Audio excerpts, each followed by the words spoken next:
Bonjour à tous. Bonjour à tous. Bienvenue à la Grange Rouge, donc cet endroit magnifique que certains d'entre vous ont déjà connu il y a à peine une demi-heure. Donc, je propose qu'on fasse rapidement une petite, on ne se connaît pas tous, on fait rapidement une petite introduction, mettre un peu le contexte, qui est quoi, qui fait quoi, et puis ensuite on entrera dans le vif du sujet. Donc Marie, je te cède la parole pour le écho. Aujourd'hui, je suis là pour vous présenter Audace au nom de Loico. Loico est un one-stop shop administratif pour les métiers de support tels que les assurances, risk management, comptabilité, fiscalité. On a aussi une agence de marketing digital.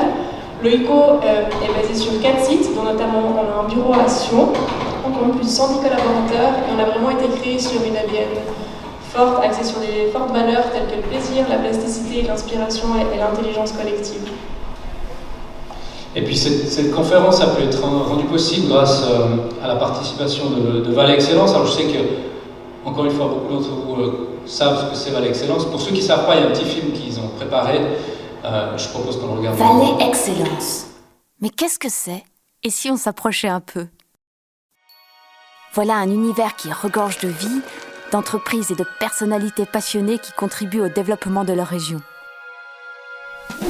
On y trouve des entreprises solides et expérimentées, d'autres plus jeunes, des grandes et des petites. Chacune d'entre elles développe ses activités, évolue et s'adapte au mieux aux nouveaux enjeux. Hélas, la vie n'est pas un long fleuve tranquille. Il est parfois complexe de trouver des solutions aux enjeux économiques, sociaux et environnementaux, tout en restant efficient. Les acteurs de l'économie ont de nombreux challenges à relever pour garantir leur avenir et celui des générations futures. Soucieuses de leur pérennité et de la promotion durable du territoire, elles réfléchissent ensemble à des solutions pour une économie plus harmonieuse. Le Valais est une pépinière de projets innovants, une collectivité qui démontre par les actes que le développement durable est au cœur de ses préoccupations. Encouragés par Valais Excellence, ses membres profitent d'un réseau d'entreprises ouvert au partage de connaissances et sont prêts à avancer main dans la main vers un monde plus responsable et plus humain.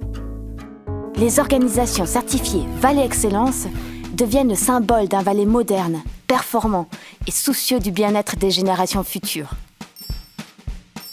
Si le développement durable vous est cher et que la dimension humaine a une réelle signification pour vous, vous partagez les valeurs de Valais Excellence. Voilà, un petit film de présentation très sympathique sur Valais Excellence, qu'on remercie encore. Et puis, moi je m'appelle Vincent, je suis cofondateur de GU, qui est une espèce de petit ovni qu'on a essayé de mettre sur pied avec notamment mon épouse.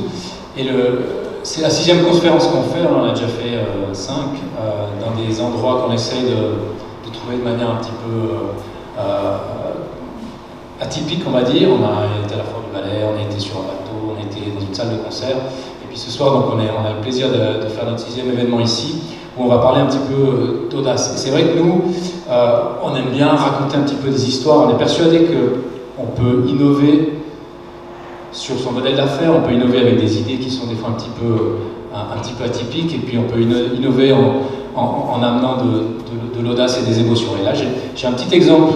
Est-ce que vous savez ce que c'est ça? Peut-être vous en avez un chez vous. C'est un poisson, c'est même un faux poisson qui s'appelle Billy Grande Bouche. Et Billy Grande Bouche, c'était un énorme succès commercial au début des années 2000. Et c'est une belle histoire, parce que c'est un type qui s'appelait Joe Pelletieri, dont le job était d'avoir des idées un petit peu à la con, on va dire ça comme ça. En l'occurrence, c'est lui qui a créé, vous savez, ces pots de fleurs qui, quand vous passez devant, chantent. Ces petits bonhommes que vous collez contre les vitres des voitures, et quand vous appuyez sur un petit bouton, ils montent les fesses aux gens qui passent à côté de vous. Donc lui, c'était son boulot. Et puis une fois, il était en road trip avec sa femme. Donc en l'occurrence, c'est elle qui a eu l'idée à la con cette fois, on est tous un peu égaux dans ce domaine-là. Et puis, elle lui a dit, et si on faisait un poisson, un faux poisson qui chante?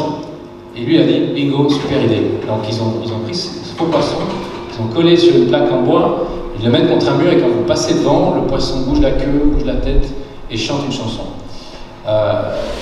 C'est une belle histoire, parce que ça a été un succès commercial. Il y a même la reine d'Angleterre qui en a un apparemment dans ses châteaux, donc c'est pas qu'une question de mauvais goût. Ça a été un succès fulgurant pour 2 raisons là, en principe. La première, c'est que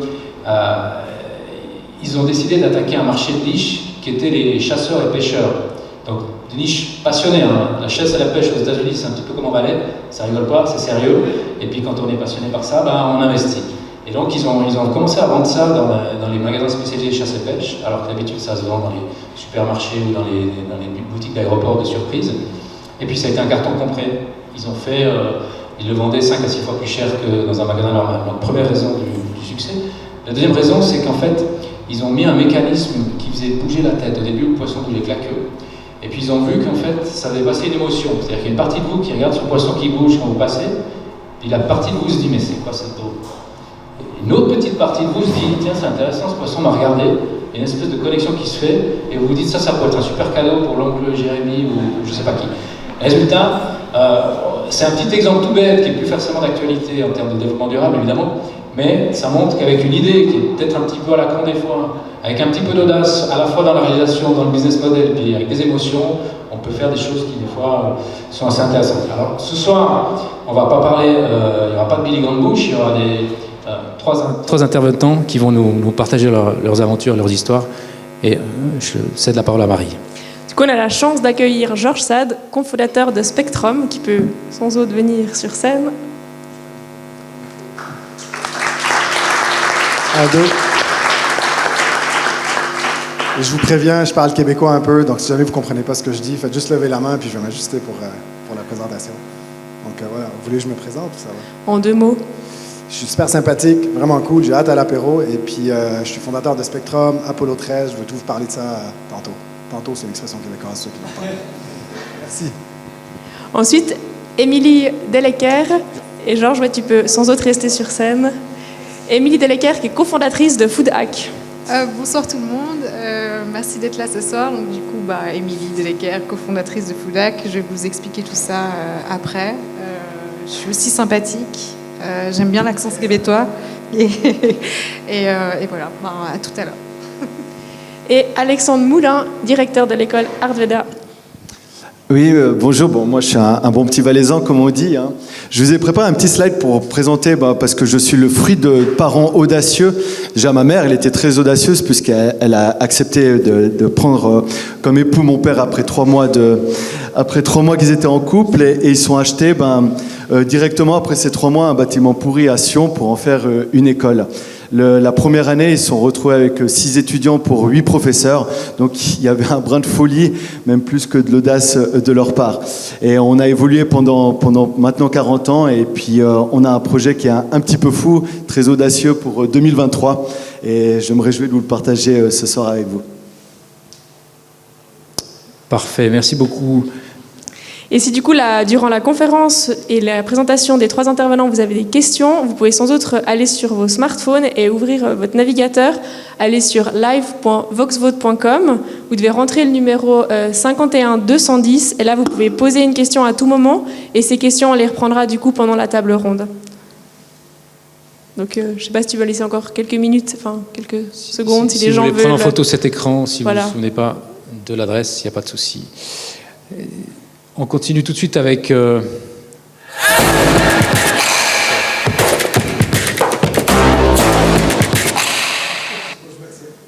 Voilà. Et juste un petit mot avant que tu commences.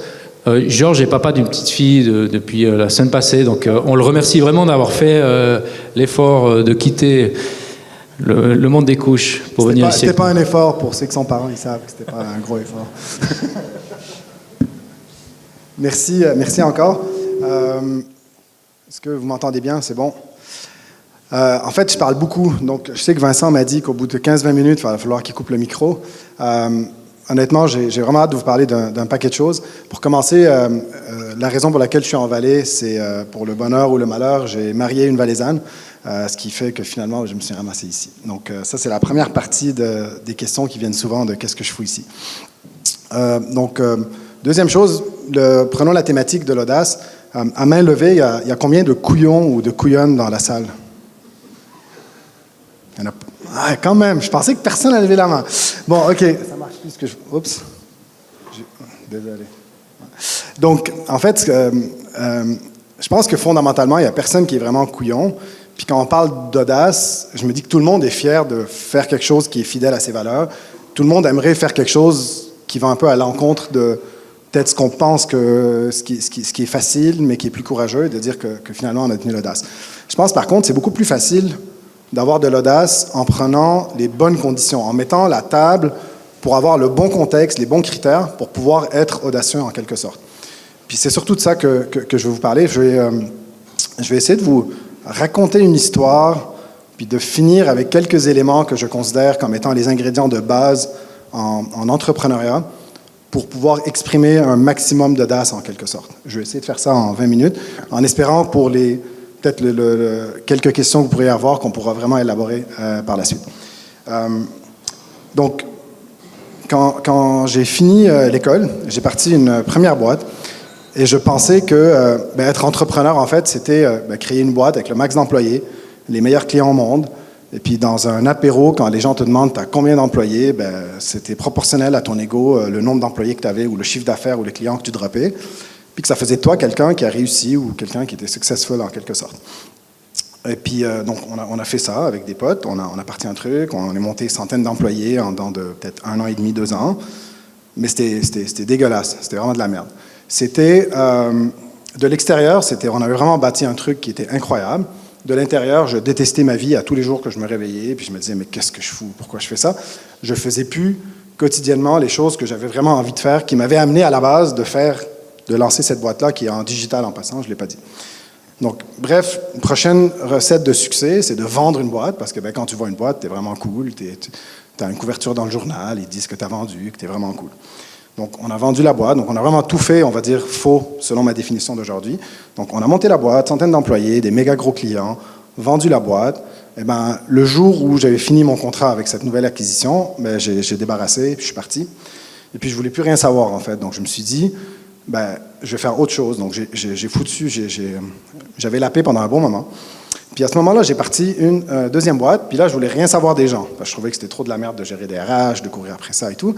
Donc, je me suis dit, je vais faire un truc solo, rien à foutre. Je vais bosser 3 jours par semaine. Puis je vais vivre un genre de lifestyle en quelque sorte. Puis ce que j'ai réalisé, c'est que ça marchait super bien. Puis moi, je voulais des clients. Plus j'augmentais mon taux, plus il y avait des clients qui avaient envie de travailler avec moi parce que j'étais sexy, parce que finalement, s'ils chargent ce taux-là, il doit être pas mauvais. Plus j'avais l'espèce de success story en arrière qui roulait. En parallèle, donc, ça a marché super bien. Par contre, et en parallèle à ça, j'ai parti une petite start-up qui était vraiment une catastrophe monumentale, mais je m'amusais comme un débile mental. C'était vraiment fou. C'était vraiment, vraiment cool. Fait que je perdais de l'argent d'un côté, puis j'en faisais de l'autre côté.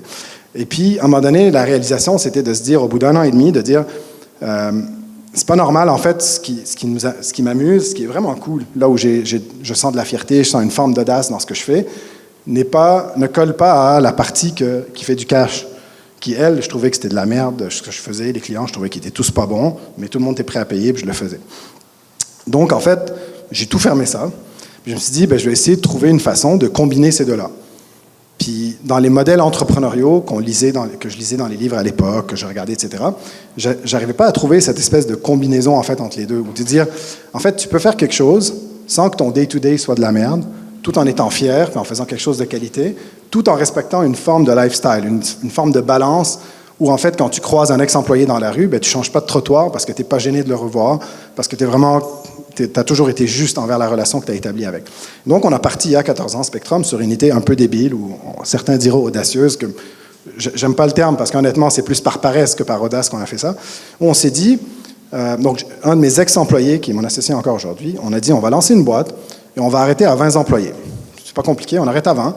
Et puis en fait, on va juste maintenir une balance entre le fait que ce qu'on peut offrir comme service va toujours être moins que les demandes qu'on a en fait. Donc on avait toujours plus de demandes que ce qu'on pouvait offrir. Puis ça, on s'est dit comme ça, on se pré-book 6 mois d'avance, rien à foutre, on est tranquille, on fait de la méga bonne job, on est boutique, puis on est tranquille, puis quand on veut aller faire du ski ou quand on veut faire du vélo, on fait nos trucs, puis on n'a pas, entre guillemets, à se faire chier. Donc, on a commencé à faire ça. Et puis, on s'est dit, en parallèle à ça, en fait, comment on fait pour faire grandir un peu les gens avec qui on travaille? Comment on fait pour grandir un peu la boîte qu'on a bâtie? Fait que ce qu'on s'est dit, on va embaucher des entrepreneurs. Les entrepreneurs, ils veulent quoi? Ils veulent faire une entreprise. Donc, ce qu'on va faire, c'est que la boîte va encourager ses propres employés. Donc, c'est ce qu'on fait encore aujourd'hui. On encourage nos propres employés à quitter leur emploi pour démarrer des boîtes avec nous. Puis comme ça nous fait une forme de jeu où en fait on a une business qui roule. Puis en parallèle à ça, on a plein de compagnies qui naissent, donc à peu près une par année, avec des ex-employés qui deviennent associés dans la nouvelle boîte. Et puis on démarre des trucs, puis on expérimente, on joue avec ça. Toujours dans le même modèle, en fait, où on veut créer quelque chose qui est périn, puis qui nous permet de grandir en tant que personne. Donc ça, c'est à 13-14 ans d'aujourd'hui. Donc avec le temps, en fait, ce qui s'est passé, c'est qu'on a fait ça. Ça a fait du bruit, c'était cool, parce que ce qu'on faisait avec les employés, c'était vraiment kick-ass. Et là, on a commencé à avoir des gens de l'externe qui venaient nous voir, qui disaient ben, « Ce que vous faites avec vos employés, c'est vraiment cool. Est-ce que moi, j'ai une idée entrepreneuriale, est-ce que vous pouvez nous aider? » On a commencé à faire ça tranquillement avec des gens externes. Aujourd'hui, en fait, cette portion-là, en fait, d'aide, d'incubation, j'aime pas le terme, mais de création d'entreprise et d'accompagnement, ben, c'est un organisme à but non lucratif, donc une OSBL, une asso, qui existe, qui a des employés à temps plein là-dedans, qui fait que de l'accompagnement d'entreprise, donc c'est un incubateur qui existe à part entière, qui est offert aux employés de Spectrum, mais aussi à n'importe qui vient se présenter avec un projet. Je vais vous en parler un peu plus tard. Spectrum continue à rouler. Et on a aussi, il y a 6 ans, acheté maintenant 2 immeubles au centre-ville de Québec, dans lesquels, en fait, l'ensemble de nos startups sont aménagés dedans, plus Spectrum. Donc, on a diversifié ça. Aujourd'hui, le modèle, il continue. Moi, je suis venu en Vallée, soi-disant pour la famille, en disant que je n'allais pas vraiment travailler. Mais comme ma femme m'a dit, tu ne feras pas plus que 6 mois sans faire quelque chose. Donc, finalement, ça s'est passé. Et puis, donc, par des rencontres incroyables qui ont eu lieu ici, par le fait que j'ai vraiment aimé, mettons, ce qui s'est passé en Vallée, encore une fois, plus par intuition, de se dire, il y a un besoin de faire peut-être quelque chose ici, dans ce modèle d'inspiration. Donc, c'est ce qu'on a créé. Donc, ça, c'est pour vous présenter un peu l'écosystème qu'on a aujourd'hui. Donc, en fait, on a à peu près donc, Apollo 13 accompagne à peu près 80, donc 80 sociétés de start-up par année. En fait, on a 12 sociétés différentes qu'on détient, puis Spectrum existe encore, plus la société qui détient les immeubles. Donc, aujourd'hui, on a un total d'à peu près peut-être 250-300 employés total, mais tout ça est fragmenté, entre guillemets, dans des mini-sociétés qui sont toutes spécialisées et qui ont tous une identité très, très, très propre en termes de valeurs, en termes de culture d'entreprise, etc. Donc, par exemple, il y a des valeurs de base qui sont communes à tout le monde, puis c'est on va dire 4 valeurs de base que je veux vous parler, qui sont pour moi les critères fondamentaux pour se permettre d'avoir de l'audace. Donc, ces 4 valeurs-là sont assez simples. La première, c'est la croissance lente. Dans mon domaine, en fait, quand on est dans le digital, quand on est en IT, on est à contre-courant à 1000%. On se dit non. Nous, ce qu'on veut faire, c'est une croissance lente et organique. Ça ne veut pas dire d'être paresseux puis de rien foutre. C'est plutôt de se dire, c'est quoi le rythme, la cadence que moi, en tant qu'entrepreneur, je veux pour mon entreprise. Est-ce que le but, c'est de doubler à chaque année? Peut-être pour ceux qui sont à l'aise avec ce rythme-là, je pense que ce n'est pas soutenable. Je pense qu'il faut voir plus la croissance d'une entreprise comme un marathon qu'un sprint, en se disant qu'en fait, il faut juste trouver une belle cadence qui est balancée, qui fait qu'on a le temps de voir nos enfants, on a le temps de faire nos hobbies, on a le temps de faire autre chose que juste travailler en tant qu'entrepreneur ou en tant qu'employé, et de bâtir une entreprise qui va avoir une croissance lente et organique dans le futur. Donc, premier critère. Le gros luxe de se donner, en fait, cette croissance lente, entre guillemets, c'est qu'on a le temps, en fait. Donc, on voit les autres trébucher, ça nous donne le temps d'expérimenter. Donc, quand on fait des erreurs ou quand on expérimente, notre feedback est beaucoup plus rapide parce qu'on s'est donné le temps, au lieu d'être rendu mettons, 3 mois plus loin que ce qu'on devrait être, ça nous donne le temps d'avoir des feedback loops qui sont beaucoup plus intéressants. Donc, c'est comme ça qu'on a commencé à 14 ans, c'est ce qu'on fait encore aujourd'hui. Puis, les startups qu'on crée, ça fait partie de l'ADN qu'ils font. Et puis, souvent, ça peut choquer des fois certains écosystèmes, surtout en Amérique du Nord, par rapport à la croissance, d'aller vite, etc. La deuxième, c'est la fierté. En fait, ça a l'air plus simple à dire qu'à faire, mais c'est dans le fond de s'attacher aux valeurs qu'on s'est données pour être fier dans ce qu'on fait. Ça veut dire quoi? Ça veut dire, dans certains cas, refuser de travailler avec certains clients parce qu'on ne partage pas les valeurs. Donc, nous, dans le cas de Spectrum, c'est arrivé à plusieurs reprises de dire, en fait, j'aime pas ton approche avec tes employés, j'ai pas envie de travailler avec toi, puis ça s'arrête là, puis on recommande les gens très poliment à d'autres fournisseurs de travail. C'est choisir ses clients, c'est choisir les gens avec qui on veut travailler, c'est choisir aussi d'être une business profitable et en santé financière. Donc, c'est de pas maximiser les salaires et les dividendes qu'on va se donner en tant qu'entrepreneur ou actionnaire, mais plutôt valoriser la santé financière d'une entreprise, parce une entreprise qui n'est pas en très bonne santé financière, elle est à la merci de ses créanciers, de ses emprunts, etc., etc., etc. Donc, si on veut se tenir debout par rapport à nos valeurs et être fier par rapport à ça et avoir de l'audace, c'est important de se donner les moyens de le faire. Il y a un exemple qui est arrivé, je pense, il y a 2 ans. c'est Netflix qui avait sorti un épisode humoristique dans lequel il se foutait de la gueule de l'Arabie Saoudite. Un des humoristes se foutait de la gueule de l'Arabie Saoudite. L'Arabie Saoudite étant un des plus gros actionnaires dans Netflix, ils ont forcé le retrait d'un épisode. Pour moi, je trouve que ça représente tout l'opposé de ce qu'on peut considérer comme étant quelque chose de fier, en fait. Parce que ça veut dire qu'on a des actionnaires qui se mêlent dans les opérations d'une entreprise, ça va à l'encontre de ce qu'on devrait faire. Donc la deuxième chose, c'est vraiment de se donner les moyens d'être fier du travail qu'on veut faire, de choisir les industries, les clients et les employés qu'on veut faire. La troisième, c'est la transparence. Ça a l'air tout con, mais transparence, c'est bidirectionnel. Hein. Ça veut dire que c'est pas juste dire « Ah, moi, je partage tout avec mes employés ». Il faut que les employés aussi aient envie de partager leur portion à eux. Donc, il faut qu'il y ait une symétrie entre cette relation-là, entre les employés et l'entreprise. Puis du moment qu'on a ça, en fait, on tap in, on va chercher en fait une intelligence collective qui existe dans les équipes qu'on fonde de manière incroyable. Puis je fais souvent la blague, je dis personne ici qui embauche des cons. Fait que pourquoi on ne leur poserait pas leur avis à chaque fois qu'on prend une décision? Parce que si on pense qu'ils sont trop débiles pour nous conseiller ou parce qu'ils ne comprennent pas, peut-être qu'on ne devrait pas les embaucher à la base. Je pense que tous, on considère que quand on embauche des gens, on les embauche parce qu'ils sont intelligents, on devrait les impliquer dans l'ensemble de nos décisions, puis d'écouter ce qui existe en fait là-dedans. La transparence pour chaque organisation est différente, mais la transparence fait qu'on peut s'assumer en tant qu'audacieux. Parce que si c'est transparent par rapport aux employés ou par rapport à l'écosystème qui nous entoure, c'est beaucoup plus facile de s'assumer une décision quand tout le monde a les cartes dans la main, quand tout le monde sait pourquoi on a pris une telle décision dans un contexte précis. Donc, par exemple, chez nous, les états financiers, en fait, sont ouverts à l'ensemble des employés. En fait, tous les employés savent c'est quoi notre chiffre d'affaires, c'est quoi nos dépenses, c'est quoi les dividendes que moi je me suis versé, c'est quoi les salaires, etc. Donc, c'est hyper open. Les employés peuvent décider avec quel client ils veulent travailler ou ils veulent pas travailler, parce que j'ai vraiment pas envie qu'un employé travaille avec un client qui trouve que c'est un con, parce que il va faire de la merde et ça lui tentera pas de le faire. Donc, à un moment donné, il faut choisir aussi ses batailles. On va toujours privilégier d'avoir des projets en fait où les gens ont vraiment envie de le faire, dans lequel ils sont dans une industrie qui sont passionnés de le faire, dans lequel ils vont pousser. Donc la transparence, c'est vraiment très très bidirectionnel dans ce sens-là. Le quatrième critère, pour nous aussi, la quatrième valeur qui est selon moi la plus importante, si on veut créer des entreprises qui ne sont pas barbares comme celles qu'on a créées dans les, on va dire 50, 70 dernières années qu'on critique aujourd'hui, c'est l'empathie et l'humanité. En fait, c'est que il y a en français, en termes légaux, en fait, quand on crée une société, on dit que c'est une personne morale. Je ne sais pas si vous dites la même chose en Suisse, mais on dit que c'est une personne morale.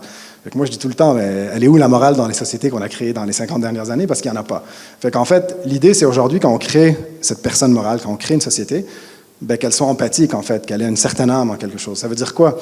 Ça ne veut pas dire on va pas faire des ONG, OK? On ne va pas juste aider pour aider.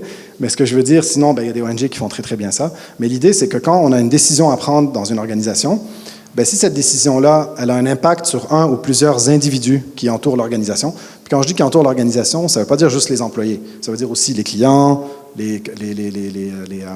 les hommes ou les femmes, des employés, etc. Tout ça, c'est un écosystème qui est tout lié. Hein. Si j'appelle le soir, moi, une employée pour lui demander des trucs pour le lendemain matin, je ne pourris pas juste sa vie. Je viens de pourrir aussi la vie de son mari ou de son copain avec qui elle vit parce que peut-être qu'il avait prévu un truc. Donc, en fait, il y a en anglais, on dit un ripple effect, un effet de, je ne sais pas comment dire, de vague, en quelque sorte. Et puis ça, on devrait le considérer dans l'ensemble de nos décisions.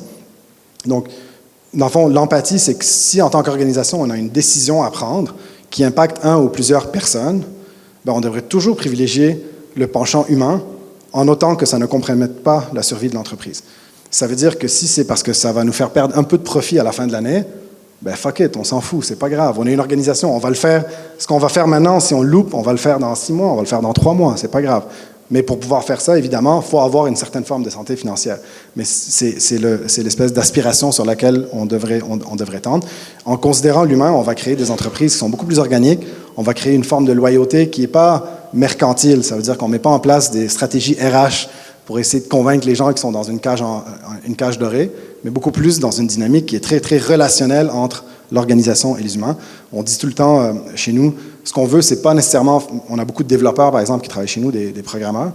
Ce qu'on dit, c'est notre objectif, c'est pas simplement de faire des meilleurs développeurs, c'est de faire d'eux des meilleurs humains, point. C'est pour ça aussi qu'entre autres, mettons, c'est 4 jours semaine de travail, puis on finance toutes les activités qui contribuent à rendre la personne meilleure. Donc, par exemple, souvent, c'est du sport, mais des fois, c'est des temps de famille, etc. Parce que si les personnes deviennent meilleures en tant que personnes, ils seront exceptionnels comme employés dans une organisation quand il y a un problème ou quand il y aura un problème, parce qu'ils vont en avoir de toute façon. Puis il faut voir cette vision-là qui est beaucoup plus grande et beaucoup plus holistique par rapport à ce qu'on fait.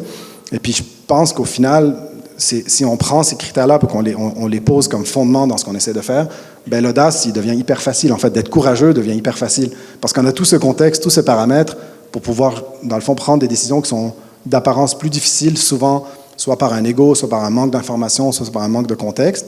Mais en prenant ces paramètres-là, en fait, ça nous permet de boucler la boucle en étant beaucoup plus audacieux.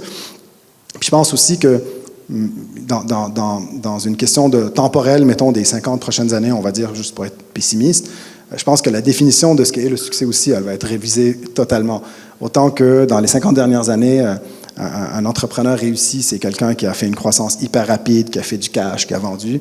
Autant que je pense, dans les prochaines générations, ça va être des indicateurs on va dire, de succès qui sont beaucoup plus holistiques. C'est combien de temps que tu passes avec ta famille, combien de temps que tu ne travailles pas le soir, combien de temps que tu passes avec tes employés, combien de temps tes employés travaillent au bureau. Je pense que ces indicateurs-là, aujourd'hui, si on les considérait sur l'ensemble, mettons, on va dire les compagnies en bourse, ben on aurait une genre de position de bourse qui serait complètement différente, mettons, du Dow Jones ou des top 500, en fait. Tu sais, si aujourd'hui, on prenait toutes les entreprises en bourse, on calculait un genre de performance financière, of course, c'est normal. C'est une business à la base, il faut qu'elle survive, il faut qu'elle fasse du cash. On prend cet indicateur-là, mais on le combine avec un indicateur qui est le nombre d'heures de travail, l'espèce de bonheur, le turnover des employés, il y en a combien qui quittent, il y en a combien qui rentrent, le temps qu'ils passent à faire leur hobby, etc. Ben, on changerait complètement, en fait, la séquence. Puis pour finir, dans le fond, une des raisons pour laquelle je suis très amoureux de ma femme et je suis très amoureux du Valais de plus en plus, parce que je pense qu'il y a une opportunité qui est beaucoup plus proche en étant un background qui est beaucoup plus agricole et beaucoup plus proche de la montagne et de la nature. Il y a une proximité avec ces valeurs-là en termes d'entreprise qui sont beaucoup plus grandes que, par exemple, la bataille qu'on a menée depuis 14 ans au Québec avec une mentalité nord-américaine en disant « ouais, on va se calmer, on va faire les choses plus lentement ». Puis je pense qu'il y a une réelle méga opportunité qui existe ici de créer une genre d'économie de nouvelle entreprise avec un modèle entrepreneurial qui n'est pas celui juste barbare, copy-paste, parce qu'on pense qu'on est en retard. Donc, ce qu'on fait, c'est qu'on copie ce que les autres font. Les autres sont déjà en train de changer, puis nous, on est en train de faire ça. Je pense qu'il y a une opportunité d'avoir un lead sur ce nouveau modèle entrepreneurial pour ce qu'on veut créer dans le futur. Donc, j'espère que j'ai couvert le sujet, puis que je suis dans le temps. Incroyable. Et puis, j'ai vraiment hâte à vos questions, si vous en avez, ou si vous trouvez que c'est de la merde, vous me direz aussi, ça m'excite aussi. Donc voilà, c'est fini. C'est bon.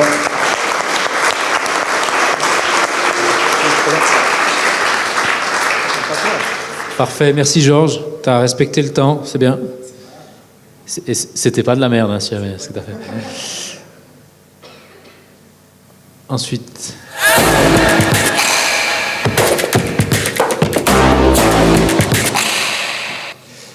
Oui, voilà, Émilie, c'est à toi. Tiens la zapette. Bonsoir tout le monde. Alors on va voir si le clicker fonctionne. Ah, magnifique, voilà.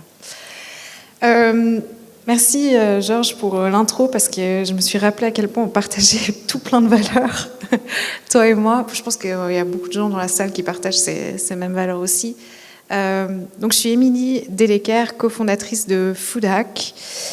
Je me suis un petit peu posé la question de ce que j'allais vous raconter pendant 15 minutes, mais au final, Vincent, merci beaucoup pour l'invitation parce que je me suis rendu compte que c'était rare d'avoir plus de 1 minute, voire 30 secondes pour expliquer ce qu'on fait dans son entreprise. Puis quand on a un modèle qui est un petit peu différent et surtout quand on travaille dans un secteur qui est peut-être pas encore complètement compris du public en général, bah voilà, avoir une plateforme de 15 minutes, c'est hyper sympa. Donc j'espère qu'à la fin de mon petit speech, vous comprendrez un petit peu mieux ce qu'on fait. Et pourquoi pas, peut-être que vous serez intéressés à tester un peu le modèle qu'on utilise avec Foodhack. En général, quand je me présente en moins de 1 minute, voire 30 secondes, j'utilise cette phrase-là. Je suis cofondatrice d'une communauté globale d'entrepreneurs foodtech. Ça vous parle ? Oula. Alors la première question que j'ai en général, c'est quoi la foodtech ? C'est une question qui est complètement légitime. La foodtech, c'est un secteur émergent qui a pour but de trouver des solutions pour nos systèmes alimentaires, les rendre plus nutritifs, plus sains, et plus durable.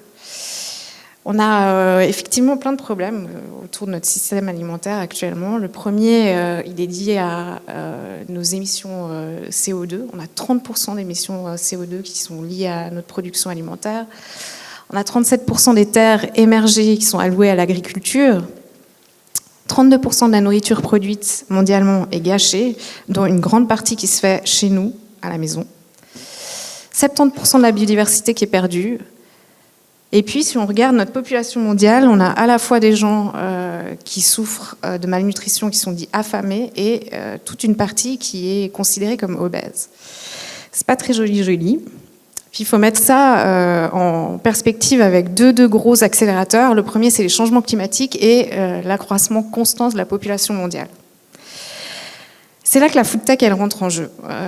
Ces nouvelles technologies, elles vont aider à vraiment à trouver des solutions pour les systèmes alimentaires, faire que ce soit plus nutritif, plus personnalisé, plus sain. On va aller vers plus de transparence, plus de traçabilité et surtout un plus grand respect de l'environnement. Pour vous donner quelques exemples, dans ma communauté, on parle beaucoup d'alternatives aux protéines animales, c'est-à-dire de nouvelles technologies qui vont nous permettre d'aller chercher des sources de protéines ailleurs que dans les animaux. Et ça, pour une grande raison, c'est faire baisser notre empreinte environnementale. On parle aussi beaucoup de nouvelles technologies agricoles, soit pour aider les agriculteurs, les rendre plus efficients, ou dans le cas du petit robot tout chou que vous voyez là, il aère le grain dans des grands silos. C'est une tâche qui est hyper compliquée et très dangereuse, notamment aux États-Unis où il y a des gros silos de grains. Donc on va aussi avoir des techniques qui vont aider les agriculteurs, ou alors des techniques de précision, ou simplement ramener l'agriculture en ville, là où on a beaucoup plus de consommation actuellement. Et puis on parle aussi beaucoup de déchets, de nouvelles techniques de packaging qui vont respecter plus l'environnement, d'upcycling aussi, c'est-à-dire utiliser des déchets alimentaires et puis en créer des produits de consommation de valeur ajoutée. Voilà, j'espère que maintenant vous comprenez peut-être un petit peu mieux la thématique de Foodhack. Après, en général, j'ai une deuxième question qui arrive sur le tas, c'est en quoi est-ce que Foodhack c'est une communauté ? Bon. Alors, si vous parlez à des entrepreneurs food et food tech à Lausanne, à Zurich ou à Genève, il y a beaucoup de chances qu'ils connaissent les Foodhack Meetup. C'est des rencontres un peu comme ce que fait Vincent ce soir, un peu informelles pour les entrepreneurs dans la food et dans la food tech. On a lancé ça à Lausanne en 2016. C'était le tout premier. On a fait ça à l'époque parce qu'on voulait se connecter avec les entrepreneurs dans la food, parce que c'était notre marché cible avec notre agence de marketing et de design. Et puis pour lancer ces meet-up, on a utilisé un modèle qui existait déjà, c'est le modèle de Mind the Product, qui est une communauté de designers qui est présente mondialement, puis se rencontre super régulièrement à travers le monde pour parler de design de produits. Nous, on a pris ce concept-là et on l'a adapté à la food. C'était aussi une super bonne occasion de bien manger parce qu'on a transformé ça en souper canadien géant, donc on se fait toujours plaisir. Et puis ça a pris, les gens sont venus, ils sont venus massivement. On a commencé par Lausanne gentiment, puis on a eu des demandes pour ouvrir le même concept à Genève, à Zurich, à Bâle. Puis petit à petit on s'est dit ok, il y a quelque chose à faire avec ça. Les gens semblaient vraiment s'identifier à la marque.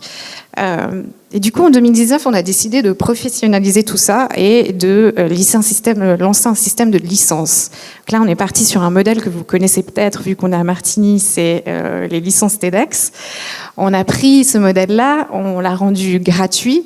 On a fait un programme pour ambassadeurs ou super users, si vous voulez. C'est des gens qui vont prendre cette licence gratuitement et qui vont organiser des meet-up, comme vous le voyez là. C'est un meet-up qui est à Zurich. Partout dans le monde. Et depuis 2019, on est passé de 6 villes ou chapitres, comme on les appelle, à 25, un peu partout. On est présent en Australie, au Vietnam, en Europe bien sûr, à Vancouver, et on a 65 super users ou ambassadeurs qui organisent ces rencontres hyper régulièrement pour nous, 4 fois par année, dans leur ville ou leur région. Donc à la base, on est vraiment une communauté hyper locale d'entrepreneurs dans la food et la food tech qui s'inspirent, qui se connectent, qui check-in régulièrement les uns et les autres et qui se poussent en avant en fait. Puis après, on a toute une partie communauté digitale. Ça, c'est lié à nos activités médias qu'on a lancées en 2018. La toute première chose qu'on a voulu faire, c'était le fait de lancer une newsletter qui digérait un peu les news food et food tech en Suisse. Donc pour ça, on a utilisé de nouveau quelque chose qui existait déjà. Je ne sais pas si vous connaissez The Morning Brew et The Hustle, mais nous, c'est des grosses inspi chez Foodac. C'est des newsletters gratuites qui ont vraiment pour but de synthétiser l'information de manière super digeste, facile, fun. On a repris ce modèle, on l'a créé pour Foodac, et puis cette newsletter, elle est passée de quelques centaines de personnes qui la lisaient, c'était surtout des gens qui nous suivaient pour les meet-up, à 9000 maintenant personnes qui la reçoivent 2 fois par semaine. Et l'aspect communautaire, c'est la manière dont on l'a fait. Donc il y a une partie de curation de nouvelles qu'on fait, et puis la plus grande partie de création, elle se fait via du crowdsourcing. Là, ce qu'on fait, c'est que toutes les semaines, vous voyez mon ami et cofondateur Arman qui a posté la thématique de la semaine sur LinkedIn, qui est notre réseau social de prédilection. Et il explique qu'on va faire un article sur les startups food tech présentes sur le continent africain. Il tag 4 startups dont il a connaissance sur le continent africain, et tout le reste, c'est la communauté qui le fait, ou l'audience dans ce cas-là. Et donc, au bout de 5 jours, on récolte les informations, c'est-à-dire que les gens, en gros, taguent les startups qui sont présentes sur le continent africain. Nous, on transforme tout ça en articles et en base de données gratuite pour l'audience et pour notre communauté. On fait aussi ça, on a aussi un service d'intro entre les startups et les investisseurs maintenant qu'on a lancé l'année passée, où en gros, chaque 2 mois, on demande aux startups qui sont en exercice de fundraising de nous partager leur pitch deck. Et puis, à la suite de quoi, on les partage avec des accréditeurs, des investisseurs, plus de 130 qui sont accrédités. Et quand ils sont intéressés par un pitch deck, ils demandent une intro directe aux startups. Et là, ça fait 1 année qu'on a lancé cette newsletter, et puis on a, je sais pas, peut-être fait 250 intros. Enfin, ça commence vraiment à prendre, et c'est cool à voir. Du coup, beaucoup de services gratuits. Vous peut-être demander comment est-ce que je fais pour gagner ma vie, parce qu'on est quand même une équipe de 4. Déjà, le but, pourquoi on le fait peut-être, pour inspirer, connecter et vraiment stimuler l'entrepreneuriat dans la food tech, parce que comme on l'a dit, on a vraiment besoin de solutions dans ce milieu-là, mais notre but, c'est de devenir la plus large communauté d'entrepreneurs food tech au monde. Vraiment, on a envie de faire vibrer tout ce milieu-là un peu partout dans le monde. On grandit petit à petit. Ça, c'est quelque chose qu'on partage avec Georges. On a commencé donc en 2016. On est toujours 4 et 3 freelancers, donc on n'est pas vraiment beaucoup. Mais on vit grâce à ces différents revenus. Donc on a l'événementiel, on a des événements payants, on a la publicité digitale qu'on offre via notre newsletter et notre plateforme web, un système de membres, et puis du consulting qu'on fait aussi pour certaines grandes entreprises. Alors peut-être la question suivante, ce serait pourquoi avoir choisi ce système-là qui demande beaucoup en fait de services gratuits au lieu de partir sur un service événementiel et digital traditionnel comme d'autres plateformes. En fait, nous on a choisi vraiment la communauté parce que ça a extrêmement de valeur pour nous. Déjà, ça nous permet d'avoir du contenu qui est tout le temps pertinent, vu que en fait les gens nous soumettent les informations. Si vous donnez des conseils à quelqu'un ou des infos à quelqu'un, vous avez envie de lire cet article-là par après. C'est ce qui se passe chez nous. Nos newsletters, elles ont un taux d'ouverture qui est de 41%. Je ne sais pas si vous connaissez les chiffres un peu de marketing, mais en général, on est sur un taux de 21% pour un bon taux d'ouverture. c'est simplement parce que les gens ont envie de voir leurs infos. Enfin, les infos sont bien, voilà, c'est du contenu qui est pertinent.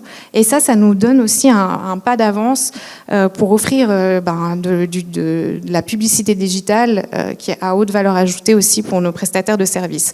On a une connaissance de notre audience à 360 degrés, c'est-à-dire que quand moi j'ouvre ma plateforme de tickets pour mon sommet annuel, je connais environ 80% des gens qui achètent les tickets. Et ça fait du bien parce qu'on se dit que les gens qui nous connaissent nous supportent, mais ça aide beaucoup à crafter une expérience pour les gens qui viennent à notre sommet annuel et pour nos sponsors aussi. Parce que je suis capable de les rediriger vers des futurs clients quand ils arrivent sur le site du sommet annuel. Même chose, on parlait avant de notre introduction start-up et investisseurs. Grâce à nos meet-up, grâce à nos données, on a la capacité d'identifier vraiment des tendances émergentes hyper rapidement. Un peu plus en avant dans le slide des meet-up.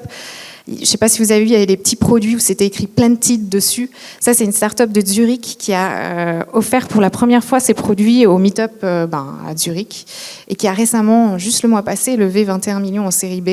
Et je peux vous dire qu'à l'époque, si j'avais eu 20 000 francs, je les aurais mis dans Planted. Et donc, du coup, ça a une super valeur ajoutée pour les investisseurs de notre réseau. On arrive à vraiment aller chercher ces tendances hyper rapidement. Et puis, notre système de licence a fait qu'on a pu augmenter aussi notre portée très rapidement. On est passé de 6 villes en Suisse à 25 mondial. Et puis, finalement, je pense que la vraie valeur de la communauté, elle n'est peut-être pas écrite sur ce slide-là. Ça demande du temps, une communauté, ça demande de l'engagement.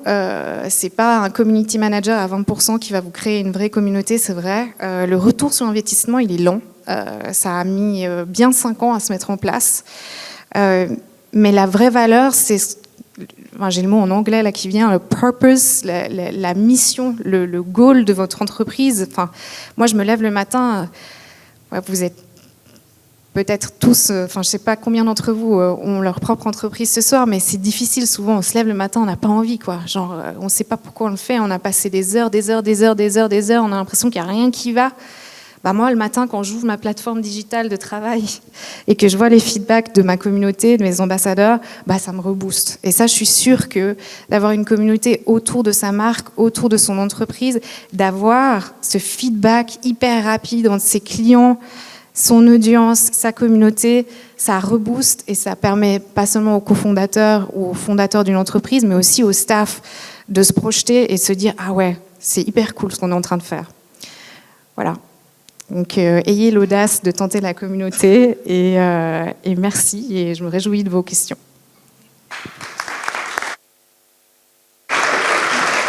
Merci beaucoup, Émilie.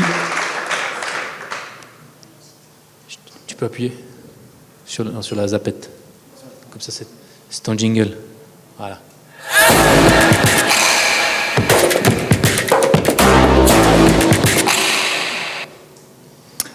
Ok, moi je vais vous parler d'un petit peu, comme je vous l'ai dit avant, d'une histoire familiale. Je vais vous parler d'école. C'est pas facile forcément de parler de l'école, puisque s'il y a bien une chose qu'on a tous en commun, enfin je l'espère, c'est d'être passé par les bancs de l'école. Certains pour une durée un petit peu plus courte que d'autres, mais on a tous une expérience. Et ce qu'il y a de marrant toujours, c'est qu'on a une tendance à trouver l'école du passé bien meilleure que celle d'aujourd'hui. Les gens ils me disent toujours, à l'époque on savait mieux écrire, on apprenait mieux l'orthographe, on apprenait à compter, le professeur il était respecté. Bref, l'école avait tendance à être mieux. Alors que j'ai un constat qui est pas tout à fait le même. Je trouve qu'on a une jeunesse qui est dynamique aujourd'hui, qui est ambitieuse. Mais peut-être, c'est vrai que le système de l'école aujourd'hui, je parle plutôt des cursus scolaires, ils sont encore assez basés sur un modèle du XXe siècle. Et en parlant du modèle du XXe siècle, ce qui m'a toujours un petit peu étonné, et puis là j'ai pris les emojis pour prendre quelque chose de moderne, c'est rien que l'architecture l'architecture d'une école. On va construire bientôt des nouveaux collèges en Valais et on a une tendance à construire une école de façon, on va dire, très traditionnelle, voire même, pour pas dire austère. C'est-à-dire, c'est souvent des bâtiments qui sont en forme de carton de chaussure, donc un rectangle complètement bétonné. Et si on prend ces emojis, on voit qu'une école, ça ressemble à une caserne, ça ressemble à un hôpital.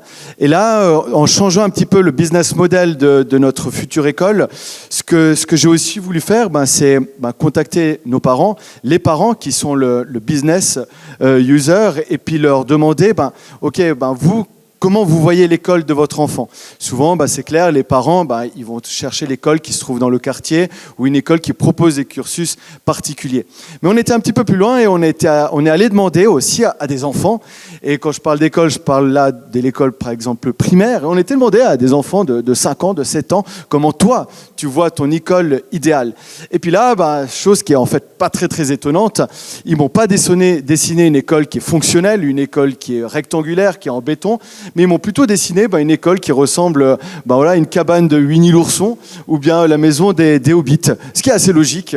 Une école qui transpire des valeurs, une école qui est inspirante, donc dans un lieu qui est assez particulier. Et ça nous a fait un petit peu réfléchir et on est allé chercher quelques idées qui se passent à travers le monde d'architecture d'école qui ont de nouveau des valeurs à travers leur design et autres. Et notre première idée, ça a été de copier, j'utilise vraiment le terme copier, une école qui a un projet d'école qui se fait en Inde, à côté de Mumbai, où on voit ce bâtiment qui est en forme de silo, qui est assez téméraire dans l'architecture, entièrement végétalisé, puis je trouvais super fun cette piste cyclable infinie qu'il y a sur le toit. Alors j'étais voir la commune de Sion pour leur proposer de construire cette école dans le quartier du cours de gare, puisque c'est là qu'il y a le pôle d'ailleurs de l'EPFL, il y a les futures écoles, les collèges qui se trouvent par là-bas. Et puis là, j'ai un petit peu de chance en fait, parce qu'ils m'ont dit « Ouais Alex, t'as des bonnes idées, etc. » Mais c'est un petit peu comme à l'image de la Tour Eiffel à l'époque. T'as une bonne idée, mais c'est quand même assez moche ton truc. Et puis une école, ça se fait pas comme ça, c'est pas en silo, c'est un rectangle, ça doit être conventionnel sur la chose. Et puis finalement, donc j'ai baissé un petit peu les bras sur le lieu, mais pas sur le design. Et pour la petite histoire, je critique pas la ville de Sion, parce que d'ailleurs ils m'ont donné un super coup de main par la suite, mais au lieu, là où on voulait faire l'école, ils vont finalement faire un parking, et un parking en forme de silo. Donc voilà, pour l'histoire, puis c'est vrai en plus. Donc on s'est dit, ok, on va chercher un nouveau lieu, et puis finalement ce nouveau lieu, on va la faire dans un endroit qui est assez top ici au Valais Central, c'est-à-dire à côté maintenant de la vague d'Alaïa, au domaine des îles. Donc on voit un lieu propice justement à avoir une éco-school, un lieu qui est proche de la nature. Donc ça c'était pour l'architecture, et ensuite moi j'avais besoin à un certain moment d'avoir aussi un curriculum, c'est-à-dire un contenu de cours qui est différent, qui casse un petit peu ces modèles, une sorte de monologue du professeur qui donne son cours. Et là je me suis approché d'Américains qui ont un système qui s'appelle Green School. Green School, là on voit leurs écoles qui ont aussi une architecture qui est très innovante. En bas à droite, on va en Nouvelle-Zélande, où ils font une école par continent, en cassant justement ces modèles, ou un modèle qui est beaucoup plus tourné vers la nature, holistique, classe renversée, style scandinave, etc. Donc j'ai eu cette idée qui n'est pas du tout écologique, dans un avion de Suisse, en dessus de l'Inde. Et j'étais leur voir et je leur ai proposé mon projet. J'ai eu un coup de bol parce que j'ai gagné le projet européen, donc la licence européenne, mais j'ai eu un coup de poisse puisqu'il y a eu le Covid qui est arrivé, et puis qui m'ont dit « il est cool ton projet, t'as gagné, mais on va pas investir avant 2024 en Europe pour une raison qui est assez logique pour une école internationale, c'est que les flux de personnes, ils sont forcément limités en raison du Covid. Ce qui a fait que j'ai dû ensuite me retourner vers des acteurs un peu plus locaux et puis discuter avec eux comment eux, ils avaient une vision en fait de l'école. Et là, on s'est dit peut-être qu'une école, c'est pas juste de l'enseignement, une transmission du savoir, mais ça doit être aussi un lieu de vie. Et puis par lieu de vie, ça veut dire qu'une école, ça peut être aussi un endroit où il y a du passage, ça peut être un endroit où il y a des entreprises qui montrent ce qui se fait de bien aussi aux enfants, pas seulement aux adultes et autres, mais ça peut être un lieu de vie où on va faire des concerts, on va faire toutes sortes d'activités. Dès lors, quand on a designé, ça c'est les premiers plans de l'école, quand on a designé cette école, on a choisi forcément une forme qui est circulaire. Donc on voit ici, là, vous reconnaissez dans l'écran de gauche le tennis, la particularité du tennis, le couvert du tennis des îles. Et on voit ce bâtiment qui est rond. Ici, on a voulu utiliser en fait tout l'espace proposé par l'architecture. C'est-à-dire que le toit, ça sera en fait un théâtre en plein air qui sera assez top pour des concerts, etc. Ça donnera sur les Alpes, la chaîne des Alpes du Nord. On va faire un terrain d'agriculture pour permettre aux enfants de mettre un petit peu les mains dans la terre et puis produire pour la cantine, puis forcément une piste de course autour du bâtiment. Donc une conception assez, on va dire, audacieuse par rapport aux écoles standards, puisque tout sera rond, y compris les toilettes dans le bâtiment. Et en parlant de rond, je tenais aussi à ce qu'il y ait un rond au milieu sur le toit de l'école, parce que je me suis dit, en voyageant beaucoup, je passais souvent par l'aéroport de Singapour, que ça serait assez cool de mettre une fontaine et puis une cascade dans l'école qui permettra de produire de l'énergie et évidemment l'été, de la chaleur. Là, de rafraîchir l'école, pardon. Et là, vous avez des plans intérieurs. On a poussé un petit peu le vis de l'éco-school jusqu'au bout, puisqu'à l'intérieur de l'école, notre idée, c'est d'enlever les souliers, pouvoir investir l'entier des lieux, et on aura de l'herbe qui ne sera pas de l'herbe qui est du pétrole comme ici, mais qui sera vraiment de l'herbe naturelle ici. Donc là aussi, on casse un petit peu les modèles, on aura des toits végétalisés et autres. Et là, un chiffre qui était aussi assez intéressant, parce que maintenant, il faut trouver de l'argent pour construire une école. Ça coûte cher une école. À l'image, typiquement, le collège cantonal qui va se faire à Sion a un budget de 82 millions. Et j'ai fait 2-3 calculs, et un calcul qui est assez simple. Si on prend une école qui est super efficace, et c'est jamais le cas d'une école, on utilise 32 périodes qui ne sont même pas des heures, qui sont des périodes de 50 ou 45 minutes. Si vous prenez 32 périodes par semaine, vous enlevez les vacances, les mercredis après-midi, etc., le taux d'occupation moyen d'une salle de classe en Valais, en étant super efficace, est 19% du temps. C'est-à-dire 81% du temps, une école, elle est vide. Alors quand vous investissez 80 millions pour avoir un bâtiment qui est vide le 81% du temps, vous comprenez que ce n'est pas vraiment un business model qui est super cool.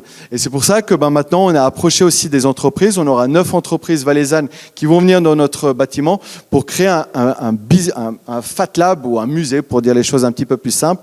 De nouveau, comme je l'ai dit, pour faire vivre ce bâtiment et puis montrer le côté innovant et aussi le développement durable et les bonnes choses qui se font dans l'industrie valaisanne. Je pense typiquement qu'aujourd'hui, dans les médias, on parle beaucoup des choses un petit peu négatives qui sont passées par le Valais. J'imagine Lonza, où on parle beaucoup du mercure, ou les fongicides chez Syngenta et autres. Mais il se passe des choses aussi qui sont innovantes dans la recherche, dans l'innovation, etc. Et ça sera l'occasion de partager ça avec des gamins et puis de faire vivre ce bâtiment. Puis évidemment, on aura aussi une cantine scolaire. On a aussi voulu casser un petit peu le modèle, puisque la cantine scolaire, ça sera un restaurant japonais réservé pour les enfants. Voilà, on a cassé un petit peu le modèle. Et puis là, je vous ai annoncé un petit peu en avant-première cette future école de 2023. J'étais un petit peu audacieux pour vous présenter aujourd'hui ce projet que m'a demandé Vincent, puisqu'on va mettre à l'enquête le bâtiment la semaine prochaine. Mais juste un petit problème, c'est que j'ai 0 francs de capital pour le moment. Voilà.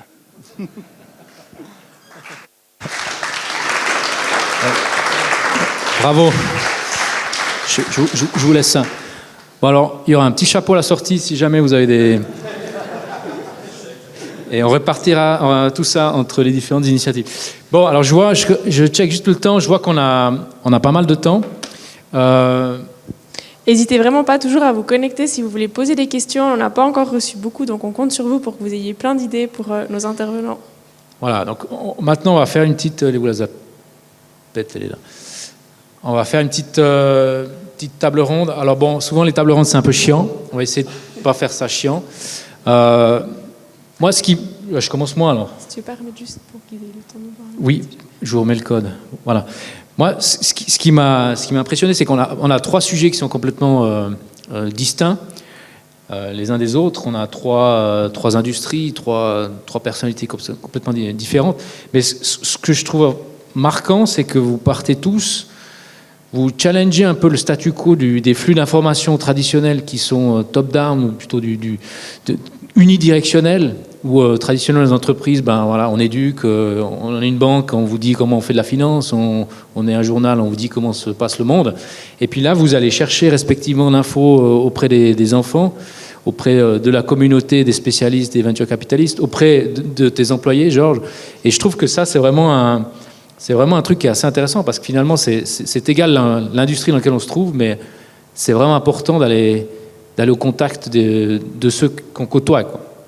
Alors, je ne sais pas si Si on peut élaborer un petit peu là-dessus, si vous avez peut-être des remarques à ce sujet.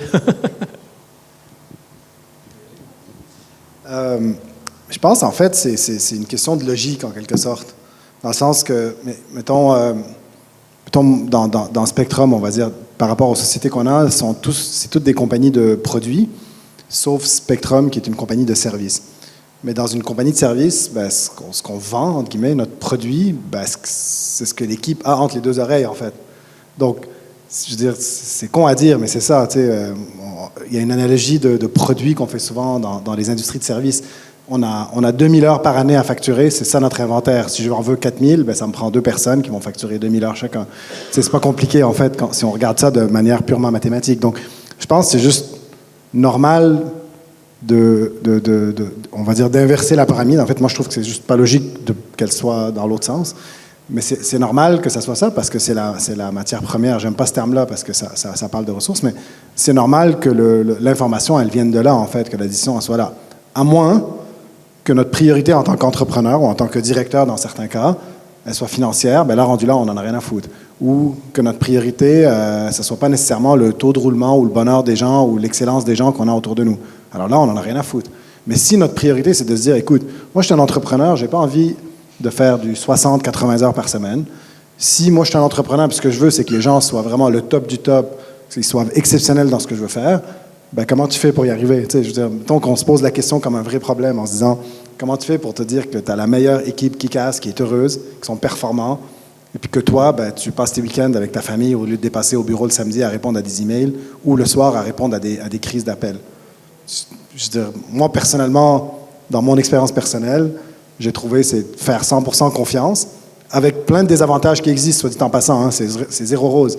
Il y a beaucoup de gens avec qui on parle, des fois, ils disent « Ouais, mais le client, je ne l'ai peut-être pas dit, mais en fait, chez nous, par exemple, les employés parlent directement au client, en fait. On n'a pas de gestionnaire de projet, ça n'existe pas, cette notion-là, parce que ça n'a pas de valeur ajoutée dans la chaîne en tant que telle. Donc, en fait, les clients parlent, si c'est un designer qui a fait quelque chose pour eux, ben, ils vont parler avec le designer. Puis si c'est un développeur, ben, ils vont parler avec le développeur. Puis pour certaines personnes dans l'industrie, bon, la majorité, ils font comme, mais c'est débile, pourquoi tu ferais ça? Parce que là, s'il aime beaucoup ton designer, il va peut-être l'embaucher, ou il va peut-être partir, ou si ton designer s'en va, ben, ton client, tu vas faire quoi avec? Puis moi, je dis toujours la même chose. Je suis prêt à vivre avec ce risque-là pour les avantages que ça me donne de faire confiance aux gens.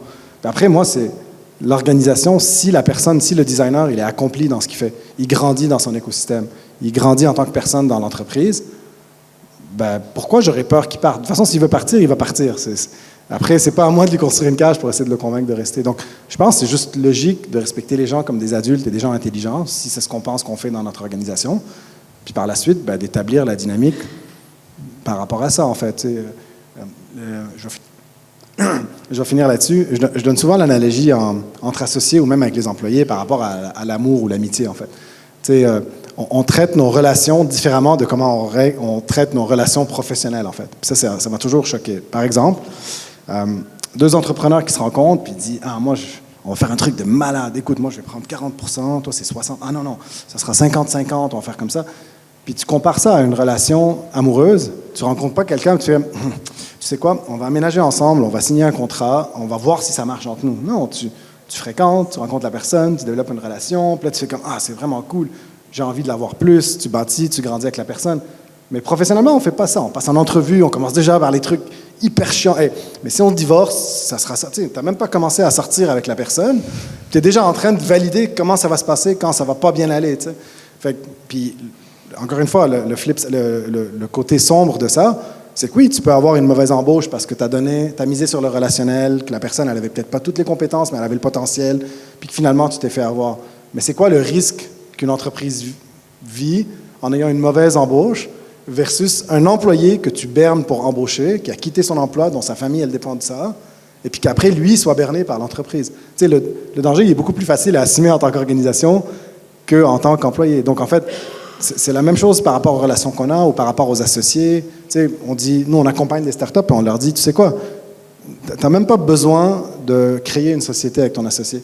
Travaillez ensemble pendant 6 mois, 1 an, puis regarde comment ça se passe. Puis après, ça va être facile de savoir les parts que chacun va avoir. Mais si tu cannes ça le jour 1, Ça ne fait aucun sens, en fait. C'est comme si on commençait une relation avec, OK, regarde, quand ça ne marchera pas, ce qu'on va faire, c'est ça, ça, ça. Et c'est complètement l'inverse. Donc, je pense que c'est juste normal qu'on remette l'empathie et l'humanité que j'ai mentionné tantôt. Je pense que c'est normal de remettre du relationnel dans ce qu'on fait, parce qu'aujourd'hui, s'il y a une pénurie de main-d'œuvre, ça va exister. On s'en va tous vers là, puis il y a des industries comme la mienne qui est horrible. Puis le gros du bâton, je ne sais pas si vous dites ça en Suisse, mais le gros du bâton, en fait, le levier de négociation, il n'est pas du bord des organisations. Hein. Puis ça, c'est vraiment cool. Mettons, moi, en tant qu'employeur, je trouve ça vraiment cool parce que ça filtre et ça écrème rapidement les entreprises qui n'ont pas ce respect-là pour se faire botter le cul par les employés qui ne voudront plus jamais aller travailler là, en fait. Donc, voilà, je finis là-dessus. Merci. Je crois qu'on a reçu quelques questions. On a reçu quelques questions. Autant Émilie que Georges, vous avez parlé de votre taille de vos équipes qui est plutôt restreinte. Est-ce que vous pensez que pour des plus grosses structures, c'est quand même possible d'avoir cette innovation et cette audace? Quelles seraient les clés du succès? Alors, clairement oui. Moi, je pense que déjà, nous, avec Foudak, on se voit grandir et on se voit garder ce modèle. Je pense qu'il y a une question de transmission de valeurs et peut-être que Georges aussi, il aura quelque chose à dire là-dessus, mais je pense qu'au sein d'une entreprise, quand on la met en place et quand on prend le temps de la mettre en place et qu'on a une petite équipe soudée au départ, si on arrive à vraiment transmettre ces valeurs d'audace, d'innovation dès le départ et que c'est vraiment clair aussi dans la manière dont on se structure, qu'on opérationnalise les choses, s'il y a de la transparence et s'il y a des moyens de communication qui sont assez clairs, je pense que c'est complètement possible de faire grandir l'entreprise en gardant ce mental innovant et audacieux. Voilà, tant que les valeurs sont toujours là. Nous, on est complet maintenant en train d'apprendre à faire passer ces valeurs-là aussi, vu qu'on grandit. Et de nouveau, je pense que d'avoir une mission, d'avoir une communauté, ça aide, c'est un espèce de compas. On a testé plein de produits, on a vu tout de suite, quand ça fonctionne pas, quand ça passe pas au sein d'une communauté, on a tout de suite le son de cloche de retour. Et ça, je pense que ça permet de grandir et d'innover et de rester audacieux aussi. C'est un compas, quoi. C'est un peu ta boussole pour avancer. Ah oui, à fond. Je vais essayer de faire ça concis. En fait, je pense qu'il y a un élément qu'Émilie a mentionné à fond, c'est si tu as de la transparence dans ton organisation, transparence honnête, hein. Puis pas juste du mercantilisme ou genre d'espèce de manipulation d'employés, mais vraiment, je pense que ça aide énormément. Puis j'adore cette question parce qu'honnêtement, je me rappelle pas d'un talk que j'ai déjà donné qui n'est pas sorti ou quelqu'un qui lève la main qui dit « Ouais, tu peux faire ça, toi, dans tes trucs, mais nous, on est 5000 employés, comment tu fais ça? » J'adore cette question. En fait, ma réponse à ça, c'est clair que ce qu'on a fait est plus simple. Tu sais, on est parti tabula rasa. Jour 1, on s'est mis autour de la table avec mon associé. En fait, bon, qu'est-ce qu'on veut? En faire ça. Depuis le jour 1, les gars, parce qu'à l'époque, c'était des gars, mais on travaille 4 jours semaine, that's it. Fait que tout notre modèle financier, on l'a monté sur cette base-là, en fait. On a dit, nous, on bosse 4 jours semaine, that's it. Notre taux horaire est en conséquence, notre charge de travail est en conséquence, tout ça est en conséquence. Mais c'est facile, on commençait avec rien, on fait ça. Donc oui, c'est plus facile quand tu commences à tout petit, puis tu fais ça. Par contre, je reviens un peu aux valeurs que je parlais un peu plus tôt. Je pense que si tu te donnes une vitesse de croissance lente, oui, tu peux le faire. Parce qu'en fait, la croissance, d'après moi, la taille, le problème, c'est pas la taille, c'est la vitesse à laquelle tu te rends à une certaine taille. Si demain, on embauchait 40 personnes, ben, comment tu veux ne pas diluer tes valeurs fondamentales? Parce qu'en fait, ce qui transmet, tu sais, aujourd'hui, mettons, on embauche quelqu'un demain, ben lui, il rentre dans un milieu où nous, on fait souvent la blague chez nous, on dit on est une secte. Ça a des avantages, mais tu sais, les valeurs sont tellement uniformes et fortes qu'en fait, si tu ne fites pas, tu te fais éjecter, mais vraiment, c'est pas compliqué, tu te fais littéralement éjecter par l'équipe. Donc en fait, je pense que ça vient de la vitesse, en fait. C'est que tu as une personne qui arrive, ben, si tu ne fites pas, il n'y a pas de clan, en fait. Tu fais juste out. Et je pense que la vitesse de croissance, c'est le mot-clé là-dedans. Puis je pense que si on prend le temps de bâtir des entreprises avec des valeurs fortes, naturellement, je pense que les plus grandes des organisations peuvent avoir ces mêmes genres de valeurs très ancrées et très solides. J'ai aussi une question pour toi, Alexandre. Tu as parlé de ton projet d'école. Est-ce que tes programmes didactiques seront aussi audacieux que le projet de l'école en lui-même? Oui, et puis il y a une demande d'ailleurs par rapport à ça, hein. Je pense qu'on a de plus en plus des classes qui sont aussi de jeunes, qui sont hétéroclites. Avant, on avait des classes qui étaient très homogènes, on venait tous du même village, etc. Aujourd'hui, une école, c'est une petite communauté qui est aussi diversifiée, donc il y a aussi une approche par rapport à l'école qui doit être différente. Je pense que tout un chacun à rester plus de 25-30 minutes assis à écouter le monologue de quelqu'un, c'est assez pénible. Bon, vous voyez, si vous écoutez tout le temps des conférences comme ça, voilà, eux, ils restent 7 heures par jour assis sur un banc, sur des chaises qui ne sont pas forcément confortables à écouter quelqu'un. Donc nous, de faire sortir, notre modèle, ça serait de rester 20-25 minutes maximum en classe, sortir de la classe et permettre aux jeunes, ceux qui ont plus de compétences dans telle matière, d'aider les autres. C'est ça le système de la classe renversée.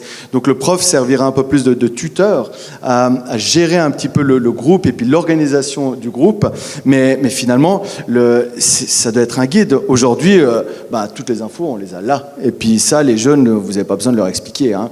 Le cours d'allemand, le cours de maths, il est ici dedans. Donc il y a un challenge là-dedans dans l'enseignement, et c'est ça qui des fois qui froisse un petit peu les départements et autres, c'est que voilà, il y a ce décalage entre l'appropriation des jeunes des outils technologiques et les modèles pédagogiques actuels. Et aujourd'hui, on parle souvent de l'école du 21e siècle, mais je leur dis quand même, les gars, on est en 2021, donc ça fait déjà 21 ans qu'on est au 21e siècle, quoi. Donc on va pas encore attendre 50 ans, quoi. Et c'est vrai, juste pour rebondir là-dessus, ce que je trouve assez intéressant, c'est que pour la plupart d'entre nous, l'école, c'est une institution, c'est une organisation qui ne nécessite pas forcément d'être efficace ou d'un point de vue entreprise ou business, sans être négatif dans cette connotation-là. On l'a vu ce soir, on peut parler de business en étant positif.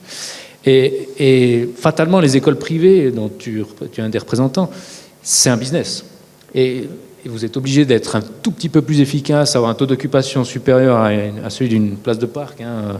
19%, c'est pas énorme, hein. Donc en termes d'efficacité énergétique, d'efficacité de fonctionnement, d'utilisation de l'espace, c'est pas terrible du tout.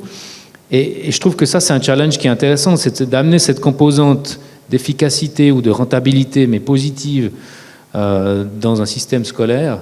Je pense que c'est un énorme challenge. Alors ça pousse à l'innovation, ça pousse à la compétition, mais bon, il faut savoir qu'un étudiant valaisan, un collégien valaisan coûte 33 000 francs par année, hein. Chez nous, dans une école privée, ça coûte seulement 18 000 francs. Donc à la limite, on est moins cher quand même, nettement moins cher quand même que le système public. Évidemment, après, voilà, c'est subventionné par rapport à vos impôts et autres. Mais c'est clair que cette compétition, le fait d'avoir une école performante, une école publique qui est performante, ça pousse à aller chercher des nouvelles idées, mais aussi on a de la chance, peut-être nous, en étant petits, d'être plus flexibles, d'être moins administrés, etc. Et puis de pouvoir s'inspirer d'idées, de bonnes idées qui viennent d'ailleurs. Et c'est peut-être aussi un défaut qu'on a certaines fois dans tel ou tel business, pas seulement dans l'enseignement, c'est se dire on a toujours fait comme ça et on n'a pas envie de changer, puisque ça risque de froisser les collaborateurs, ça risque de froisser des clients habitués et autres. Et là, on prend un petit challenge, puisque ça fait 42 ans que notre école, ça va bien, et puis maintenant, je l'ai vendue sans savoir si j'ai réussi à construire l'autre. On a aussi une question pour toi, Georges, par rapport à cette croissance organique dont tu nous parles. Comment tu gères parfois cette pression aussi de devoir gagner un certain revenu, faire un certain chiffre d'affaires? Comment tu manages ces deux pôles? Mais la pression, elle vient d'où? Donc, OK, je vais... Un entrepreneur, ça a un ego, hein. Sinon, à la base, il partirait rien. Donc, juste pour mettre ça au clair, il n'y a pas un entrepreneur qui n'a pas un gros ego le jour où il a parti son projet. Puis je pense que cette même pression-là, elle vient de ce même genre de défaut de fabrication qui est aussi un atout pour commencer, parce que tu es tellement débile puis convaincu de ce que toi, tu as raison, que tu fais un truc, peut-être que c'est pas tout le monde qui est convaincu. Mais en même temps, le jour où, justement, on va dire, croître, ou la business, en fait, tu peux devenir ton propre ennemi, parce que justement, si ton ego, c'est de dire « Ouais, j'aimerais ça être plus gros que le compétiteur, j'aimerais ça augmenter, être dans le journal, j'aimerais ci, j'aimerais ça », c'est une fausse pression que tu te mets toi, puis c'est plus une question de gestion d'entreprise, c'est une question de gérer ton mental, en quelque sorte. C'est beaucoup plus ça, d'après moi. Donc, je pense que la pression financière, elle existe pour que la compagnie elle soit en santé. Puis après, je suis sûr qu'aujourd'hui, je distribuerai des post-it à tout le monde ici pour dire c'est quoi une rémunération juste pour vous en tant que propriétaire d'entreprise ou pour votre propriétaire d'entreprise. Puis chacun aurait un chiffre différent. Donc, je pense que cette pression-là, elle est très, très, très personnelle. Nous, ça fait 14 ans, on est toujours 20 dans Spectrum. Donc, moi j'adore dans des événements, souvent, c'est comme, on se connaît pas, puis il dit, ah oui, tu fais quoi? Puis je dis, Spectrum, vous êtes combien? Moi, on est 20. Puis j'adore cette petitesse, en fait. C'est génial, parce que c'est facile à sous-estimer. Ça ne considère pas tout l'écosystème qui existe autour. Ça ne considère pas un paquet d'éléments, mais c'est cool.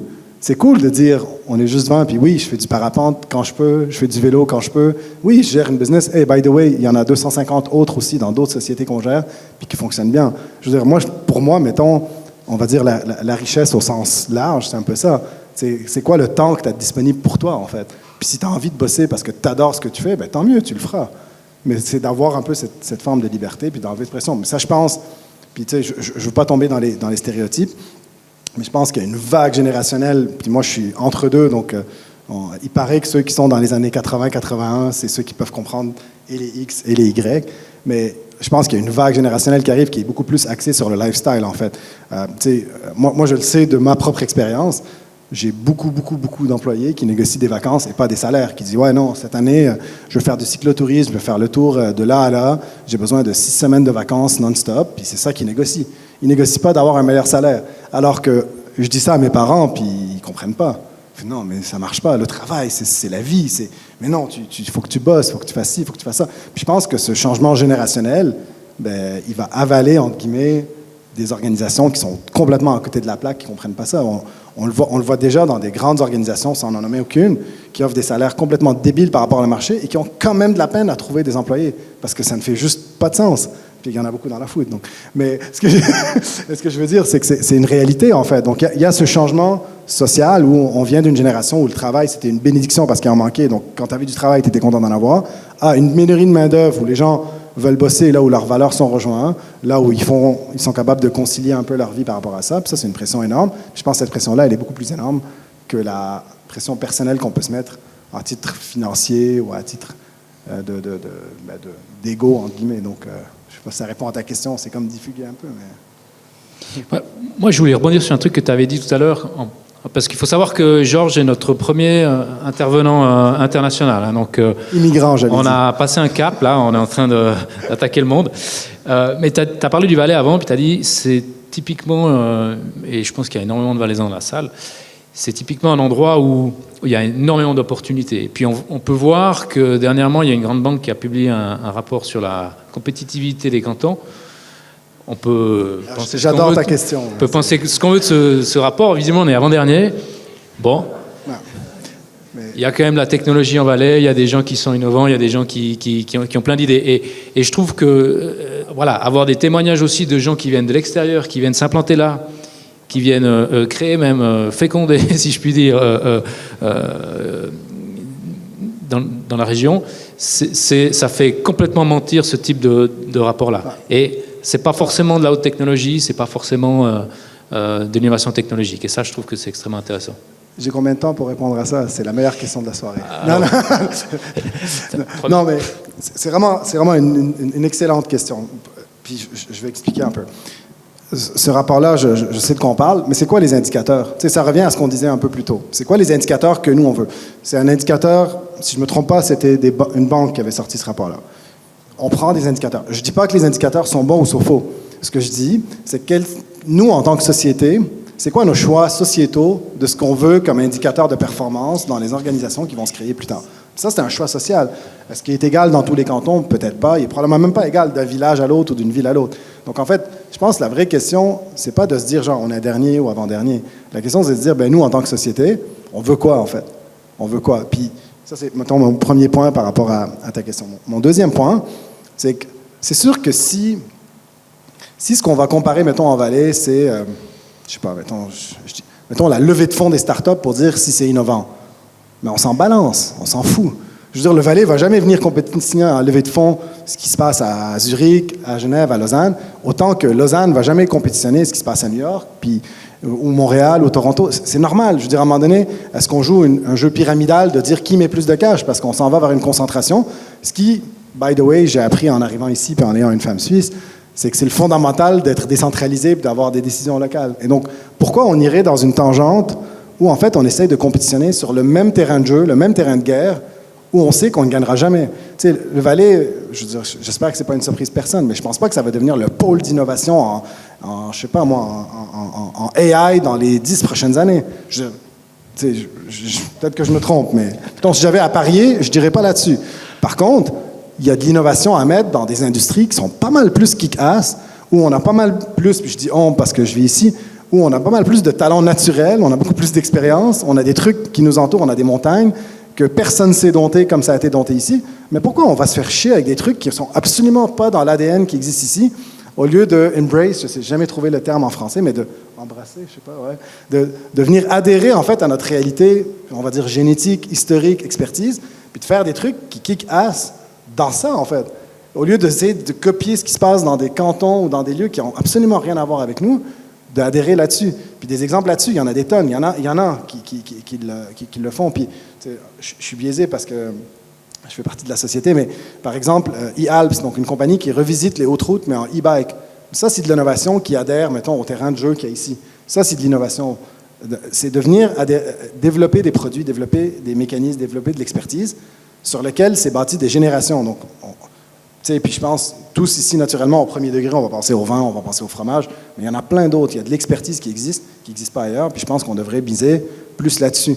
Puis nous, mettons, je n'ai pas trop parlé d'Apollo 13 tantôt, mais une des particularités sur laquelle on essaie de miser beaucoup, c'est en fait de prendre du old school puis d'en faire quelque chose de sexy, en fait. Parce qu'en fait, c'est là qu'il y a des opportunités. Tu sais, quand tu regardes une industrie qui s'est pas changée depuis 10 ans, ben c'est là qu'il y a de l'opportunité. C'est pas de se dire, on va créer un nouveau truc qui n'existe pas ici, qui n'a jamais existé, mais que là, oui, là, ça va être malade. Je veux dire, il n'y a même pas d'école. La majorité des Valaisans, ils quittent. Le HES existe depuis combien de temps? Pas longtemps, 10 ans, je ne sais pas, je ne vais pas dire n'importe quoi, mais je veux dire, à un moment donné, il faut donner le temps aux certaines choses. Tu sais, quand on parle de croissance organique, je fais souvent l'analogie des tomates, en fait. Je vous fais la blague, puis j'arrête après ça.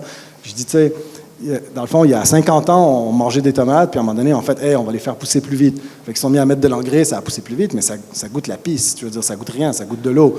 Puis là, c'est quoi qui est sexy aujourd'hui? C'est l'organique. Fuck, c'est ce qu'on faisait il y a 50 ans. Je veux dire, on a fait toute cette boucle pour finalement se dire, en fait, il faut juste laisser la tomate pousser sous le soleil, puis normalement, elle va goûter bon, mais c'est la même chose. On n'a rien inventé, on a juste fait de la merde pendant 50 ans, en fait. Je pense en entrepreneur, c'est la même chose, tu sais. Pendant je ne sais pas combien de temps, on s'est mis à financer des entreprises en disant on va pousser des startups. C'est le meilleur trick que les banquiers n'ont jamais réussi, c'est de convaincre les gens que lever des fonds, c'était sexy. Tu parles à une génération avant qui dit va voir le banquier, il dit non, j'ai pas envie, je veux me démerder avant de pouvoir aller chercher des fonds, en fait. Mais aujourd'hui, on voit des jeunes qui disent moi, là, mon rêve, c'est de lever des fonds, vendre. What the fuck? Genre, c'est pas ça, être de l'entrepreneuriat. Donc, je pense qu'il faudrait miser vraiment, vraiment sur l'ADN qui existe ici, puis de bâtir là-dessus. Puis là, je vais arrêter, parce que sinon, je vais parler encore 3 heures. Parfait. Je crois qu'on arrive au bout là. Merci pour tous ces témoignages. Alors, on va essayer de... Et là, c'est une slide. Toutes mes slides, je les fauche d'un type qui s'appelle Jack Butcher, qui en fait synthétise de manière graphique des concepts plus ou moins compliqués. Et puis là, j'ai fauché celle-là, je trouve pas mal, parce qu'en fait, on a dit beaucoup de choses, puis finalement, c'est quoi l'essence, quoi, de ce qu'on a dit ce soir, enfin, de ce qu'ils ont dit, il et elle. Et je pense que si on devait conclure et donner une petite synthèse, c'est que finalement, l'audace, c'est pas uniquement sauter de la falaise puis atterrir dans l'eau, c'est aussi avoir des idées qui sont des fois un peu folles, avoir le courage de les lancer, bien sûr, avoir de l'audace aussi dans la façon dont on s'organise, comme l'a montré Georges, dans les valeurs qu'on met en place, dans le modèle de revenus ou les modèles de revenus qu'on met. Enfin, finalement, on n'est pas obligé de se limiter à une seule façon de gagner de l'argent, dans la philosophie qu'on met en place dans son organisation. Et puis, comme on l'a dit tout à l'heure, dans la façon dont on fait circuler l'information, et plus uniquement de manière unidirectionnelle, mais un petit peu dans tous les sens. Et puis on finira sur cette dernière slide que j'ai aussi fauchée à mon ami Jack Butcher. En fait, si on regarde un peu 3 façons de réfléchir, il y a tout en bas le procrastinateur, c'est le ou la personne qui finalement avance pas beaucoup. On a le perfectionniste qui fait une belle flèche bien droite, mais très très courte. Puis finalement, on a l'audacieux ou les audacieux qui, eux, tentent des choses, puis au final, on voit qu'ils vont beaucoup plus loin, beaucoup plus haut, et dans un parcours beaucoup plus riche. Donc on vous encourage fortement à vous inspirer un peu de cette soirée pour mettre ça à exécution. Finalement, la slide des remerciements, donc évidemment tous nos partenaires, l'OICO, l'association Val Excellence qui nous permet d'organiser cet événement ce soir. Toutes ces personnes-là, hein, donc la technique, Up2You, les Net Audio qui s'occupent de nous faire cette magnifique prestation sonore, la salle, le traiteur, parce qu'effectivement on a mis beaucoup d'importance sur un mot qui commence par A, qui est l'audace, mais il y en a un deuxième qui est l'apéro. Je vous encourage à gentiment sortir et puis profiter des magnifiques vergers. Il y a des petites surprises. Il y a évidemment Nicolas Taillant qui nous a préparé un repas assez sympathique avec un four à pizza. Enfin, vous allez découvrir tout ça. Pour ceux qui veulent, il y a un petit train qui permet de faire le tour des vergers. C'est une expérience que le Jura et tous les autres cantons n'ont pas. Donc... on va faire une note pour qu'il modifie le rapport. On peut aussi innover ici dans les vergers. Et puis voilà, on va s'arrêter là. Marie, si tu veux dire quelque chose. On va pas prolonger ça. Vous souhaite un bon apéro. Et puis les intervenants seront bien sûr là pour répondre à vos questions qu'on n'a pas pu traiter pendant la conférence et la table ronde. Voilà, merci beaucoup à tous et à toutes. Et bonne soirée.